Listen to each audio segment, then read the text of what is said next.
لیکن یہاں پہ میں یہ بتانا ضروری سمجھتا ہوں کہ یہ جو نظام بنا ہوا ہے پاکستان کا، یہ جو ریاستی ادارے ہیں، ان کا جو کام ہے آئین کے مطابق، یہ اپنے اس کام کو چھوڑ کر ایک اور کام پہ لگ گئے ہیں جو ان کا کام نہیں ہے۔ اس وجہ سے ملک میں دہشت گردی، آج آپ حالات دیکھیں پختونخوا میں، بلوچستان میں، تو اس حالات کے ذمہ دار کون ہیں؟ اس حالات کے ذمہ دار وہ لوگ ہیں جن کی ذمہ داری بارڈر کے اوپر اپنے بارڈرز کو کلیئر کرنا ہے، لیکن انفارچونیٹلی بارڈروں کو چھوڑ کر وہ ہمارے طریقے انصاف کے لوگوں پیچھے پڑے ہوئے ہیں۔ تو میں ان سے یہ گزارش کروں گا، اور پھر میں ریپیٹ کروں گا کہ میری یہ گزارش جو ہے اس کو ہماری کمزوری نہ سمجھا جائے کہ آپ اس ملک کو کہاں لے کے جانا چاہتے ہیں۔ آپ نے مارشل لا لگائے، بار بار لگائے، اس مارشل لا سے پاکستان کو اور انٹرنیشنل اتنا نقصان ہوا پاکستان کی جمہوریت کو، کسی چیز سے نہیں ہوا۔ کہاں گئے مارشل لا لگانے والے؟ آج وہ پاکستان میں نہیں ہے۔ بھگت کون رہا ہے؟ بھگت میرا پاکستانی رہا ہے آج۔ اسی طرح ایک وتیرہ بن چکا ہے کہ ایک مافیا کا سٹرکچر بن چکا ہے اس ملک کے اندر کہ وہ ریاستی ادارے جن کا کام یہ نہیں ہے کہ وہ سیاست کریں گے، وہ حکومتیں بنانے میں، چلانے میں اور گرانے میں اپنا سارا کردار ادا کر رہے ہیں۔ اور پھر جب ان سے پوچھیں تو بڑے مزے سے جواب دیتے ہیں کہ ہم تو غیر سیاسی ہیں، ہمارا سیاست سے کوئی تعلق نہیں ہے۔ خدا کی قسم، اس ملک میں سب سے زیادہ سیاست جو ہے نا وہ پاکستان کے ادارے کر رہے ہیں آج۔ اچھا، اس سے نقصان کیا ہو رہا ہے؟ نقصان یہ ہو رہا ہے کہ دیکھیں میں بذات خود ایک فوجی کا بیٹا ہوں، ایک فوجی کا بھائی ہوں۔ میری فوج بدنام ہو رہی ہے، چند غلط فیصلوں کی وجہ سے، چند لوگوں کی وجہ سے فوج بدنام ہو رہی ہے۔ بارڈر پہ کھڑا وہ فوجی یا اس ایریا میں جہاں پہ ہمارے مسائل ہیں، وہاں پہ میرے بچوں کے لیے، میری حفاظت کے لڑنے والا وہ فوجی، وہ عزت اور مقام اس کو نہیں ملا جو ملنا چاہیے، غلط فیصلوں کی وجہ سے۔ تو اس لیے ہم نے اپنے ادارے خود ٹھیک کرنے ہیں۔ آئیں مل کے بیٹھیں، اپنی غلطی کو مانیں اور آگے بڑھیں۔ عمران خان صاحب نے بڑا کلیئرلی کہا ہے کہ میں پاکستان کے لیے باوجود اس کے کہ جو ظلم اس کے ساتھ ہوا ہے، آج اس کی بیوی کو جیل میں ڈالا ہوا ہے، اتنی کمظرفی، اس کے باوجود وہ کہہ رہا ہے کہ میں پاکستان کے لیے مذاکرات کرنے کو تیار ہوں۔ آئیں بیٹھیں، اپنی غلطیوں کو مانیں، اپنی غلطیوں کو سدھاریں۔ 76,000 ارب سے زیادہ قرضہ ہمارے پہ چڑھ چکا ہے۔ ہم کس طرف جا رہے ہیں؟ ہمارا ملک کس طرف جا رہا ہے؟ یہ کون سوچے گا؟ یہ فیصلے کون کرے گا؟ یہ کس کی ذمہ داری ہے؟ یہ ہم سب کی کلیکٹیو ذمہ داری ہے۔ اور میں تمام ان سیاسی پارٹی سے بھی کہہ رہا ہوں کہ آپ قدموں پہ سوار ہو کر جس طریقے سے آئے ہوئے ہیں، آپ ذرا عوام میں جا کے دیکھیں۔ عوام آپ کو مسرت کر چکی ہے اور مکمل مسرت کر چکی ہے۔ اور آپ یہ جو اپنے بچوں کے لیے اور پاکستان میں جو آپ یہ ایک کلچر ڈیولپ کر رہے ہیں، یہ کلچر ہم نہیں چاہتے۔ اس کلچر میں کل آپ بھی نقصان اٹھائیں گے۔ اور ان سیاسی پارٹیوں کے تھوڑے بہت ووٹرز ہیں، کوئی تھوڑے بہت سپورٹرز ہیں، ان کو ہی میں کہہ رہا ہوں، انہوں نے بھاگ جانا ہے، آپ نے یہاں پہ رہنا ہے۔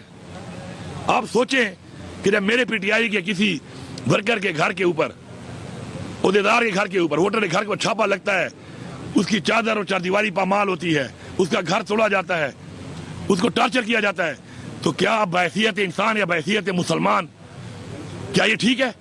اور اگر آپ اس میں خاموش ہیں تو کل آپ کے ساتھ اگر ایسا ہوگا تو آپ کے لیے بھی کوئی آواز نہیں اٹھائے گا۔ اس بات کو سمجھنا ضروری ہے۔ اس لیے سب کی سانجھی ہیں، اس ملک کا قانون سب کے لیے برابر ہونا چاہیے، آئین کی پاسداری ہم سب پہ فرض ہے، ورنہ ہم نے تو برداشت کر لیا، کر بھی رہے ہیں، پھر بہت سارے اور شے برداشت بھی نہ کر سکیں۔ تو ہماری یہ گزارش ہے کہ اس نظام کے اندر جو یہ بینیفیشری ہیں اور جو اس نظام کو اس وقت ہائی جیک کر کے چلا رہے ہیں، وہ پراپر طریقے سے بیٹھے۔ اور یہ بات کرنا کہ میں جواب دہ نہیں ہوں، یہ بالکل غلط ہے۔ کوئی بھی یہ نہیں کہہ سکتا کہ جی میں جواب دہ نہیں ہوں۔ آپ جواب دہ ہو، آپ کو جواب دہ ہونا پڑے گا۔ ملک کی ڈوبتی ہوئی معیشت، ملک کے حالات، ملک میں آج جو اس وقت دہشت گردی کے حالات ہیں، اس کا سارے کا سارا بوجھ آپ کو اٹھانا پڑے گا۔ دہشت گردی عمران خان صاحب کے وقت میں کیوں نہیں تھی؟ آپ ریکارڈ اٹھا کے دیکھ لیں، اس وقت کتنے خودکش حملے ہوئے، کتنے دھماکے ہوئے، کتنے لوگ اس میں مارے گئے، ہمارے کتنے لوگ شہید ہوئے، اس میں کتنے ڈرون ہوئے۔ آج کیا حالات ہیں؟ پی ڈی ایم 1 آئی، وہی حالات بن گئے، اب پی ڈی ایم 2 آئی، اس سے بدتر حالات ہو رہے ہیں۔ تو یہ آپ کی ذمہ داری ہے اور آپ کی وجہ سے ہوا ہے، آپ نے اس کو اون کرنا ہے۔ ٹھیک ہے، ہم مقابلہ کریں گے، ہم مقابلہ کر بھی رہے ہیں، لیکن اپنی فرائض سے روگردانی آپ نہیں کر سکتے۔ آپ آئیں، بیٹھیں، بات کریں، دلائل پہ بات کریں۔ آپ دلائل سے ثابت کر دیں کہ میں نے ملک کے خلاف سازش کی ہے, مجھے اس چوک پہ لٹکا دیں آپ, میں تیار ہوں اس کے لیے. لیکن بغیر دلائل کے, بغیر ثبوت کے, بغیر وجہ کے آپ جس طریقے سے 26 ترمیم ملا کے آپ نے اس وقت ملک کی ایک عدلیہ تھی اس کو بھی آپ نے محکوم کر دیا ہے, ہتھکڑیاں لگا دی ہیں, تو قوم کہاں جائے؟ کیا راستہ چھوڑا ہے آپ نے قوم کے لیے؟ تو اس لیے اپنی ذات سے نکلیں, اپنی انا سے نکلیں اور ایک قوم بن کے سوچیں. اس کے لیے عمران خان صاحب نے پہلے بھی کہا ہے, بار بار کہا ہے, آؤ بیٹھو, مسئلے کو حل کرو, میرٹ پہ حل کرو, دلائل پہ حل کرو. جس کی غلطی ہے وہ اپنی غلطی مانے گا, جس کی غلطی ہے ثابت ہو, بالکل سزا ہمیں دیتے ہیں, ہم سزا کے لیے تیار ہیں. لیکن اگر سزا پہ بات آئے گی تو پھر سزا ہر ایک کو ہوگی. اگر میں یہ کہہ رہا ہوں کہ مجھے سزا دو اگر میری غلطی ہے, تو پھر جب اس ٹیبل پہ بیٹھیں گے اور اس بات چیت پہ بیٹھیں گے تو پھر ہر غلطی والے کو سزا دی جائے گی جسے جب بھی کی ہے غلطی. تو اس کے لیے ہم تیار ہیں, پاکستان کے لیے ہم تیار ہیں. تو انشاءاللہ ہماری یہ تحریک جو ہے میں نے کل اناؤنس کیا ہے, کیونکہ اب میرے خیال میں عمران خان نے تو ہمیں ایک چیز سکھائی تھی کہ سیاست کے لیے نہیں, الیکشن کے لیے نہیں, جنریشن کے لیے ہم نے کام کرنا ہے. تو اب ہم نے اتنا سارا کچھ دیکھ کے فیصلہ کیا ہے اور کل 90 دن کی ایک اناؤنسمنٹ کی ہے, کیونکہ عمران خان صاحب ہمیشہ تبدیلی کے حوالے سے 90 دن کا کہا کرتے تھے. تو ایک بڑا واضح پیغام ہے کہ 90 دن کا راہ سے شروع ہو گئے ہیں اور اس 90 دنوں میں ہم اپنی پیک اٹھا کے ہم آر یا پار کریں گے, یا پھر ہم رہیں یا نہ رہیں. پھر اس سیاست کا کوئی فائدہ نہیں ہے اس ملک کے اندر, کیونکہ سیاست نہیں ہے.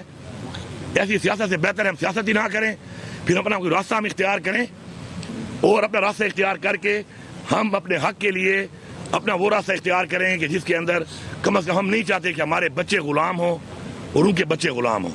تو جس نے ہماری قوم کو غلام بنانا ہے وہ بھی سن لے, اور جس نے آزاد رکھنا ہے اپنے بچوں کو وہ بھی سن لے کہ آپ کے پاس دو ہی راستے ہیں.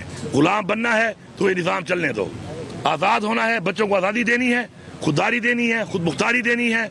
تو اس کے لیے پھر آؤ ہمیں جوائن کرو, متحد ہو جاؤ اور جوائن کر کے اپنے جائز حقوق کے لیے, اپنے آئینی حق کے لیے اکٹھے ہو کر حقیقی جمہوریت کے حقیقی آزادی کے لیے عمران خان کا اور ہمارا ساتھ دیں. شکریہ.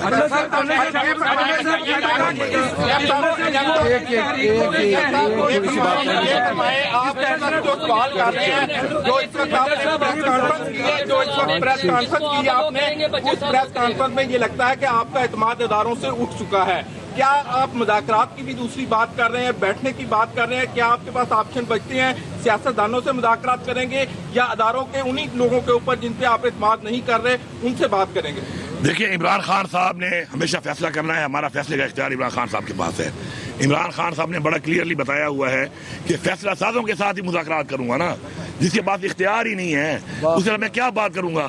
تو فیصلہ سازوں کے ساتھ میں بات کروں گا, فیصلہ ساز میں ساتھ اور لوگوں کو بٹھاتا ہے تو بٹھا لے, مجھے تو کوئی اعتراض نہیں ہے. لیکن میں فیصلہ ساز کو اس لیے بٹھاؤں گا کہ میں اس بندے سے بات کر کے مزید ٹائم ضائع نہیں کر سکتا جس کے پاس اختیار ہی نہ ہو. اختیار کے ساتھ ہی بات ہوگی, ساتھ بٹھانا ہے بٹھا لے ان کو, ہمیں کوئی اعتراض نہیں ہے.